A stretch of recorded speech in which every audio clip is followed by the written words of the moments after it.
Un jour de pleine lune, le griot du village, Moussa Djelike Kouyaté, joue de la kora sous le grand baobab. Les enfants du village accourent tous, comme tous les soirs, autour de lui afin qu'il leur raconte une histoire. Moussa Djelike Kouyaté jette un coup d'œil sur les enfants assis tout autour de lui et leur dit: Les enfants, ce soir, je vais vous raconter une histoire. L'histoire d'un prince, né infirme qui sauva son royaume. L'histoire de Soundiata Keita, prince du Mandé, fils de Sogolon Conté et de Naré Magan. Celui qui libéra le Mandé et qui fut surnommé homme buffle, homme panthère, homme lion. Jadis, dans l'histoire du Mandé, il a existé un grand roi du nom de Naré Famagan Kenyi, connu aussi sous le nom de Naré Magan Konfata ou encore Naré Magan. Il a eu dans sa cour 2 épouses. Sa première épouse, la belle et très séduisante mais dotée d'un cœur de pierre, Sassouma Bérété, était la préférée. Un jour, un chasseur venu chasser du gibier sur les terres du Mandé se présente devant le roi pour lui apporter sa part comme le recommande la tradition. Alors Naré Magan, inquiet sur sa succession, demande au chasseur devin de l'éclairer sur la question. Ce dernier consulte ses courriers et lui confie qu'un jour, des chasseurs lui amèneraient une femme. Cette femme, s'il la prenait pour épouse, donnerait le fils qui assurerait sa succession. Aux abords du village de Do, un buffle maléfique terrorise toute la brousse. Il tue tous ceux qui osent s'aventurer dans les plaines environnantes. Après le coucher du soleil, personne n'ose plus sortir des villages. Le roi a promis les plus belles récompenses aux chasseurs qui tueraient le buffle. Un jour, 2 jeunes chasseurs du Mandé partent chasser le gibier. Ils croisent la route d'une vieille femme affamée avec qui ils partagent leur nourriture. C'est elle qui se transforme en buffle pour se venger de son frère, Niemo Diara, roi de Do, qui n'a pas voulu lui céder sa part d'héritage. Elle leur livre son secret et ils viennent à bout d'elle.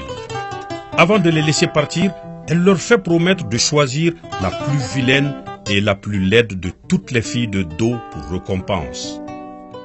Cette jeune fille laide et insignifiante, c'était Sogolon Conté, mère de Soundiata.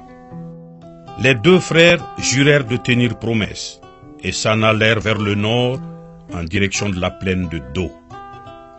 Quand ils aperçurent le buffle, ils appliquèrent à la lettre les instructions que la vieille femme buffle leur avait données. Ils vainquirent le buffle et se présentèrent devant le roi. Les filles du village se réunirent sur la grande place parées de leurs plus beaux vêtements et de leurs plus beaux bijoux. Mais Walaba, l'aîné se souvient de la promesse faite à la vieille femme buffle. Il se promène le long de la file constituée par les filles et aperçut enfin à l'écart Sogolon Conté. Il s'approcha d'elle et lui tend le bras. Sur le chemin du retour, les 2 jeunes chasseurs essayèrent à plusieurs reprises de dompter Sogolon, mais en vain. Les 2 frères reprennent alors la route de Niani, capitale du Mandé où siège Naré Magan, afin de lui proposer Sogolon en mariage. Le roi pense aux prédictions et organise le mariage aux grandes dames de Sassouma Bérété. Prédestiné à être un grand roi que le Mandé n'a jamais connu, Soundiata était né infirme. Il ne pouvait marcher.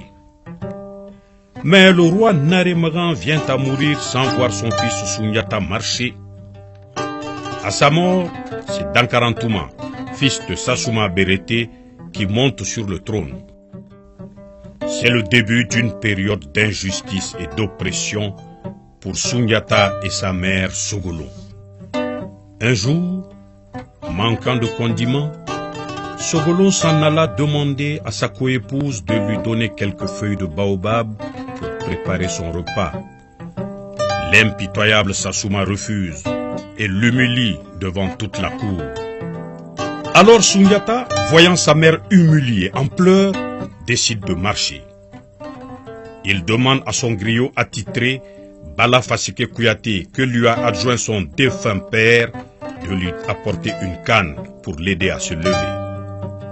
Aucune des cannes apportées ne résiste à son poids et à sa force. Tous se brisent. Après plusieurs tentatives infructueuses, sa mère lui apporte une canne taillée dans du bois de Sunsun. Sundiata, déterminé, se saisit de la canne d'une seule main et se hisse difficilement, mais arrive à se tenir sur ses jambes.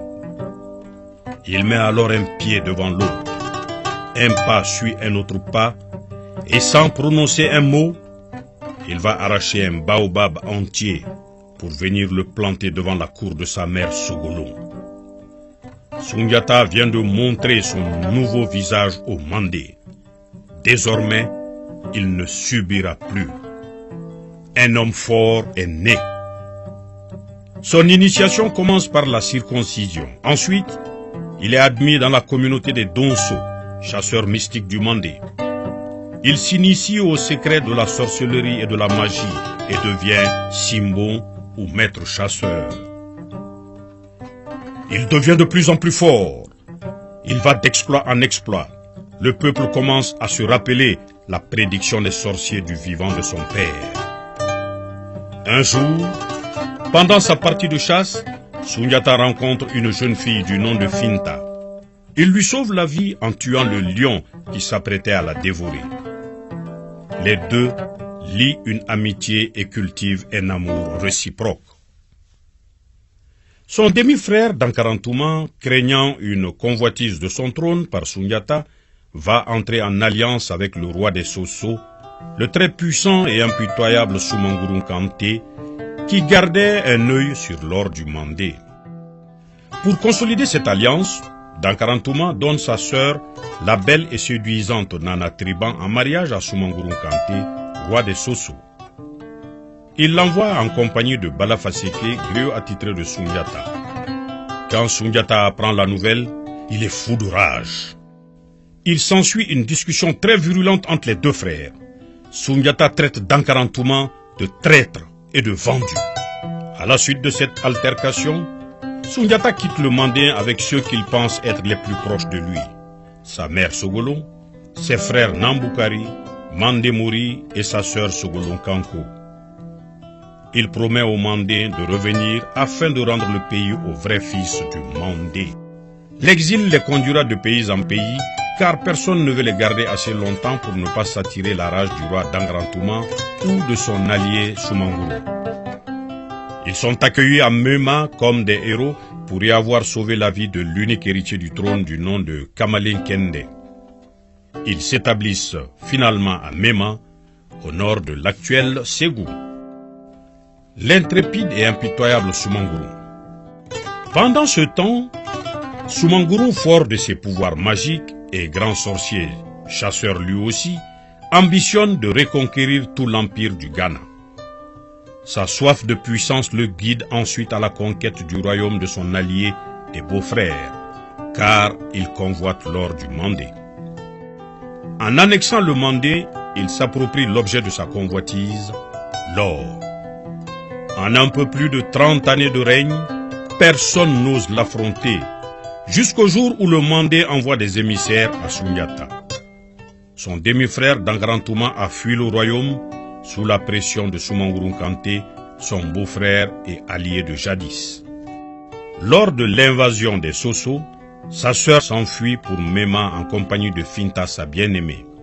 Dans leur fuite, Finta est violée et exécutée par Baladjan Kanté, fils et général de Soumangurung en charge de l'invasion du Mandé. Le lendemain de l'arrivée des émissaires du Mandé, la mère de Sundiata, Sogolon Kanté, décède. Plus rien ne retient le jeune prince à Mema. Face à Soumangurung, désormais se dresse un jeune prince du Mandé. Sundiata déterminé à reconquérir le royaume de ses ancêtres. Les prophéties sont prêtes de se réaliser. Les premiers affrontements entre les deux géants sont sanglants. Déjà sur la route du retour, accompagné de ses deux frères Namboukari et Mandemori, de sa sœur Kolonkan et des guerriers de Mema ou du Ouagadou, Soundiata livre sa première bataille contre des troupes de Soumangouroum dirigées par Baladjan Kanté. Il remporte ainsi sa première victoire à Tabon. Soumangouroum tient Soundiata en échec lors de leur première bataille. Son ami Kamalin Kende, prince de Mema et unique héritier du trône, est tué dans la bataille. Soundiata est effondré, mais plus que jamais déterminé. Or, Soumangouroum est réputé invulnérable. Le secret de son invulnérabilité est impénétrable. Il détient des pouvoirs mystiques, magiques hors du commun. Mais son invulnérabilité ne résistera pas à la ruse féminine. Il n'a su se contenir face au charme de la belle et gracieuse Nana Triban, demi-sœur de Soundiata. Elle lui soutire le secret de son invulnérabilité, la source de ses pouvoirs magiques, l'ergot de coq blanc. Soundiata, un nouveau roi pour le Mandé. Dans sa conquête du Mandé, Soundiata est rejoint par d'autres rois opprimés par Soumangouroum. Par ailleurs, deux rencontres vont changer le cours de l'histoire. D'abord, sa demi-sœur Nana Triban, qui a pu s'évader du royaume des Sosso, vient lui apporter le secret de l'invulnérabilité de Soumangouroum. Ensuite, Fakoli Koroma, neveu et ancien général en chef des troupes de Soumangouroum. Ce dernier nourrit de forts ressentiments à l'encontre de Soumangouroum, qui lui a pris sa femme et a brisé le pacte de sang en attaquant le royaume de son père. Il ne lui pardonnera jamais cette humiliation et se rallie à Soundiata. Soundiata se sent prêt pour la dernière bataille. Il va affronter Soumangouroum à Kirina, au nord de Kangaba.